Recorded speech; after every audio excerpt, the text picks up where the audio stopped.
안녕하세요. 유니브 클래스 입시 이야기 윤여정입니다. 자, 이제 성적표 나왔고요. 정시 원서 기간이 이제 조만간 옵니다. 그러면 우리가 정시 원서 접수 기간에 뭘 어떻게 공부를 해야 될지 조차도 몰라서 그냥 난감하게 시간을 보내시는 부모님들이나 아이들이 꽤 있더라고요. 그래서 그런 친구들을 위해서 정시 원서 접수 기간에 우리가 처음부터 무엇을 해야 하는지 기본적인 것들을 좀 한번 얘기를 해보려고 합니다. 그럼 지금부터 한번 시작해 보도록 하겠습니다.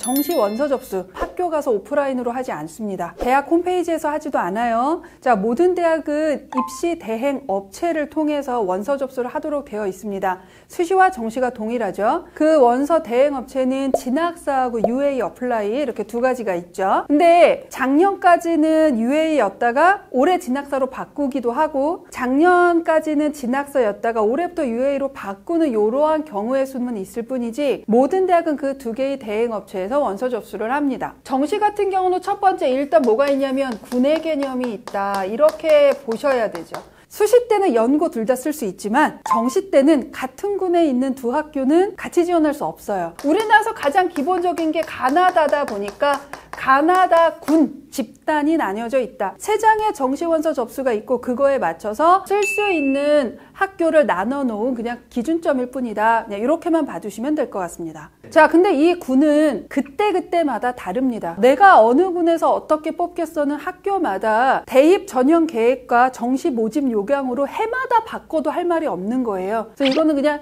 유동적이다 이렇게 보시면 될 것 같습니다. 그러니까 예를 들면 작년 기준으로 볼 때 가군에 서울대가 있어요. 그러면 이 학교하고 비슷한 수준의 학교는 경쟁을 좀 피해야 하기 때문에 나군에 누가 있었냐면 연고대가 있었죠. 자, 그리고 이렇게 가군하고 나군처럼 군 하나에만 선발하는 학교도 있지만 성균관대는 가군에도 있고 나군에도 있어요. 한양대도 가군에도 있고 나군에도 있어요.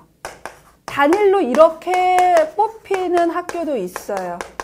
중앙대는 가군에도 있고 나군에도 있고 다군에도 있어요. 자, 이런 식으로 군 배치가 됐다. 근데 올해 같은 경우는 이게 싹 다 어떻게 됐냐면 바뀌었다 이렇게 보시면 돼요. 약간의 과의 변동이 있지만 군으로 볼 때는 이렇게 서울대가 어느 군에 있고 이 서울대가 어느 군을 지정하느냐에 따라 연고대가 움직이고 그러면 그 밑에 대학들을 그냥 따라가게 되어 있다. 이렇게 보다 보면은 부모님들이나 아이들이 궁금한 게 그러면 다군은 최대로 쓸 수 있는 게 중대이네요 라고 하면서 다군은 전략적으로 버리는 거 아닌가요? 이렇게 말씀하시는 분들도 있는데 실은 꼭 그렇지는 않습니다. 왜냐면 이거는 문과하고 이과가 조금 다르다. 우리 문과 같은 경우는 서울대나 연고대가 기본적으로 좀 합격하는 친구들은 다군을 안 쓰기도 합니다. 근데 다만 성균관대나 한양대가 내가 완전히 안전빵이 아니야. 그런 친구들부터는 중대는 당연히 전략적으로 쓸 수밖에 없어요. 그래서 이거는 이 아이가 어느 학교 라인을 쓰느냐에 따라서 약간 다르지만 확실히 문과 같은 경우는 상위권은 쓸 수 있는 카드가 다군에 별로 없는 건 사실이다. 반면에 이과는 아니다. 다군에 일단 의대 9개, 약대 5개, 한의대 2개, 그 다음에 수의 하나, 치의 하나에서 총 의학 계열에서 18개 대학에서 선발을 합니다. 그리고 나서는 똑같아요. 서울대 없고 그냥 바로 요거 다음에 중대로 넘어가죠. 그렇기 때문에 이과 같은 경우는 다군이 전략이 필요한 학교들이 포진되어 있다. 그러니까 가령 예를 들면 어떤 거냐면 서울대나 연고대를 최초합해요. 중상위권 이상 학과는. 그러면 이 친구들은 실은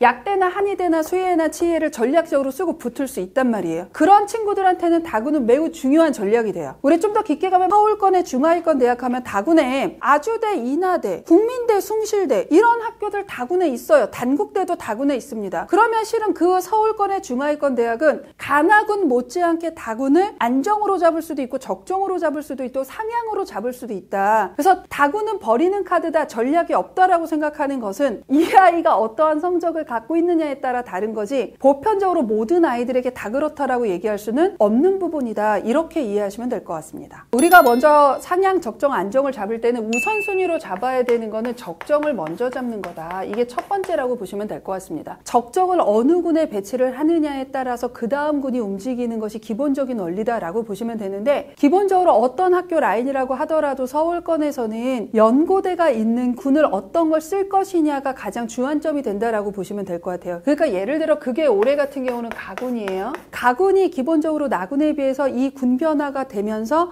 더 많은 인원이 있어요. 그렇기 때문에 이 가군을 상향을 쓸 건지 적정을 쓸 건지 단정을 쓸 건지를 먼저 정하시는 게 실은 더 중요해요. 입시기간의 배치컷도 그 입시기간에 어떤 관점이 들어간 거고 그 관점을 종합해서 업체만의 배치컷을 만드는데 이 배치컷상 그 학교와 과가 배치컷에 딱 있어요. 0이야 0. 저는 보통 0에서 한 1 사이 정도 잡아요. 점수로 볼 때. 그 퍼센트를 모의 지원을 했을 때 추합 2차나 3차로 예상이 되면 저는 요거를 적정으로 잡는 편입니다. 근데 이거는 저만의 방법이고요. 이건 진짜 다 다릅니다. 어느 업체를 가느냐? 동일한 업체에서도 컨설턴트마다의 기준이 있기 때문에 정답이라는 것은 존재하지 않는다. 일단 어머님들이 여기서 하나만 더 고려하셔야 되는 건 뭐냐면 이 적정을 잡기 전 이미 첫 번째는 우리 아이의 학교 지원 가능 리스트 나와줘 있어야 하고요. 그 다음에 이 학교의 반영 지표나 또는 반영 비율은 과목별 어떻게 되는지 확인하셨어야 하고요. 그 다음에 세 번째, 전년도하고 올해 입시의 변화가 나타났는지.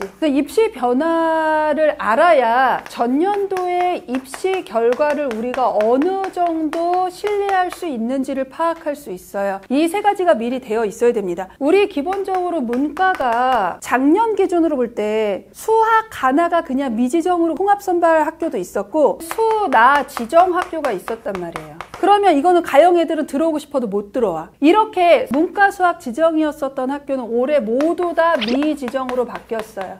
수학에서의 점수의 변동이 생기기 때문에 이전 거하고 동일하게 100분위를 보고 파악할 수 없어요. 두 번째 예를 들을 수 있는 게 탐구 과목의 변화가 나타난 학교들이 올해 조금 있어요. 탐구를 대부분 두 과목을 지정을 하죠. 이 두 과목의 평균이 들어가는 게 인서울의 대부분이에요. 근데 한 과목 반영하는 학교들이 여태까지 있었어요. 근데 올해 같은 경우 한 과목으로 바뀐 학교들이 존재한단 말이에요. 예를 들어 이거의 대표적인 학교가 명지대라던가 아니면은 덕성여대 이런 학교들이에요. 자, 그러면 작년처럼 두 과목이 반영됐다가 한 과목이 반영이 되면 못 본 한 과목을 뺄 수 있잖아요. 그러면 입결은 무지막지하게 올라갑니다. 이런 부분을 안정이나 적정으로 잡긴 되게 어렵다. 그 다음에 세 번째, 과목별 반영 비율의 변화와 더불어서 이거보다 조금 더 크게 의미가 있는 것 중에 하나가 뭐냐면 과목별 비율이 지정된 학교가 있고 미지정된 학교가 있어요. 이게 뭐냐면 국어 30, 수학 20, 영어 20, 뭐 탐구 30 이렇게 그냥 지정이 되어 있어요. 이게 5% 10% 바뀌어도 크게 입시 결과에 큰 영향을 미치진 않지만 문제점은 이런 것들이에요. 작년까지는 지정이었는데 이게 올해 미지정으로 바뀌었거나 작년까지는 미지정이었는데 이게 올해 지정으로 바뀌었거나 이러한 변화들이 생기면 입시 결과에는 큰 변화가 생깁니다. 대표적으로 올해 한성대가 좀 그런데 한성대가 작년까지는 국어 수학 중에 잘 본 거 순으로 40, 20이었어요. 그러면 내가 국어를 잘 못 보고 수학을 잘 봤으면 수학을 40%하고 국어를 20%로 가면 돼. 근데 올해부터는 국어하고 수학의 반영 비율이 지정이 돼요. 그러니까 한성대 같은 경우는 전년도의 입시 결과보다 올해는 입시 결과가 떨어질 가능성이 매우 높아. 이런 학교를 뭐 해야 되는 거냐면 상향 라인의 우선순위로 고려하는 거예요. 자, 그러면 마지막으로 해야 되는 건 영어 등급간 점수. 이거는 가산하는 경우도 있고 감산하는 경우도 있고 비율로 들어가는 학교도 있어요. 어떻게 됐던 간에 이게 이전하고 어떠한 다른 지점이 생겼는지. 이거는 올해는 영어가 워낙 등급 비율이 적다 보니까 조금 유념해서 봐두셔야 될 것 같습니다. 이런 것까지 모두 다 확인하고 나서 적정을 잡으셔야지 그냥 배치컷을 딱 봤더니 우리 아이가 여기 있네? 그러면 그냥 되네? 이렇게 하시면 그냥 공부 안 하는 것과 똑같다. 자, 그래서 지금 제가 반영지표나 반영 비율에 따른 올해 입시 요강이나 계획의 변화가 있는 학교들 대표적으로 얘기를 해드렸어요. 저도 올해 조금 조심해서 봐두겠다고 체크한 학교가 뭐 상명대, 삼육대, 명지대, 덕성여대, 한성대 요 학교 라인을 쓰는 친구들은 조금 더 조심해서 반영 비율이나 지표를 좀 확인하실 필요성이 있다. 자, 그러면 이런 것들을 어떻게 확인할 수 있냐? 홈페이지에 들어가서 입시 요강 다운받아서 보시고 대학 어디가에 가서 입시 결과 확인할 수 있고 있고, 그 다음에 이런 것들이 조금 압축돼서 나와 있는 배치표 같은 것들을 확인하시면서 공부하셔도 됩니다. 자, 그러면 적정을 잡고 나서 두 번째, 상향을 잡느냐 안정을 잡느냐는 얘가 올해 무조건 대학을 갈 거냐 아니면 재수를 고려해서 쓸 거냐에 따라서 달라집니다. 보통 반수까지 생각이 있어요 라고 한다면 어차피 적정도 안정도 상향도 간화군에 가장 많은 건 사실이기 때문에 적정으로 만약에 예를 들어 가군을 잡았다고 쳐봐요. 그러면 상향으로 잡는 것은 나군하고 다군 중에 어디가 좀 더 가능성이 높냐? 얘가 조금 더 가능성이 높아요. 학교나 과들이 많으니까. 그러면 이 나군의 상향을 쓸 건지 안정을 쓸 건지는 원서 접수 2, 3주 전에 지금 미리 정하시고 움직이셔야 된다. 상향을 잡는 것도 그 다음에 상향과 더불어서 요 나군의 안정을 잡는 건 지원 성향에 따라서 달라지는 부분이다.